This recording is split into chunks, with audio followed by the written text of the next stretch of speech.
Tommy Yang, restrictions contained in the Philippine Constitution may stop President Rodrigo Duterte from purchasing advanced and more expensive weaponry from Russia, experts told Sputnik.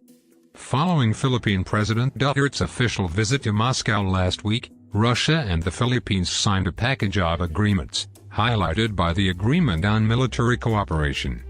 Media reports suggested that Russia may be offering the Philippines some form of soft loans in the initial stage of military equipment procurement. Commenting on possible financial assistance from the Russian side on military hardware purchases, Philippine Foreign Secretary Alan Peter Cayetano stressed the country's financial difficulties at a press conference in Moscow. The Philippines, being a developing country, may not have the finances to pay for what we need now. That's another way of saying that grants, soft loans, concessional loans are welcome, Cayetano said. Cayetano added the Filipino president was primarily interested in modern military equipment. He stressed that the Philippines is not establishing a military alliance with Russia. However, experts suggested that restrictions under the Constitution of the Philippines may be the real reason preventing Duterte from buying advanced weaponry such as submarines or frigates for the nation's under-equipped navy. The Philippines does not have a problem paying for more advanced equipment.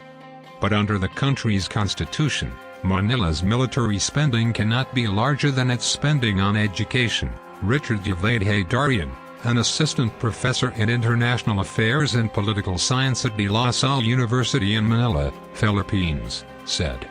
After an almost 18% jump in military expenditure from the previous year, the 2017 national defense budget for the Philippines stood at $2.76 billion.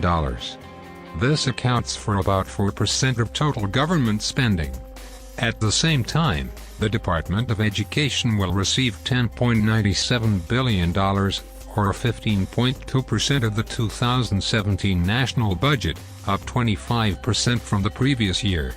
Despite having a larger and faster-growing economy than Vietnam, it is unlikely for the Philippines to buy advanced military hardware as its western neighbor did from Russia, Haydarian said. Official figures showed that the Philippine GDP in 2016 was about 1.5 times larger than the GDP of Vietnam in the same year.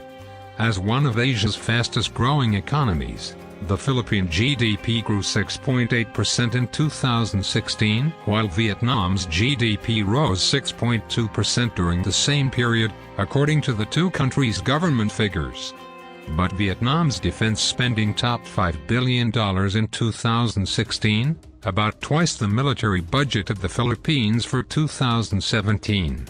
UK-based defense research firm HIS Janes estimated that Vietnam's military expenditure is expected to expand to $6.2 billion by 2020. Vietnam reached an agreement with Russia to buy a total of 6 submarines for $2.1 billion in 2009. The sixth improved Kilo-class Russian submarine, named HQ-187 Beria Vung Tau, arrived at the Cam Ranh port in southern Vietnam's Con Hoa province in late January. The Kilo-class submarines are newly manufactured models referred to as the Black Hole by the U.S. Navy due to their advanced stealth capabilities. With a maximum depth of 300 meters, the HQ-187 can stay at sea for 45 days without refueling and can sink or cripple larger vessels with its anti-ship weaponry. In comparison, the latest addition to the Filipino Navy was a 50-year-old Hamilton-class frigate, renamed as the BRP Andres Bonifacio, used to be in service of the U.S. Coast Guard. U.S. military analyst Robert Beckusen wrote that this ancient vessel belongs in a museum.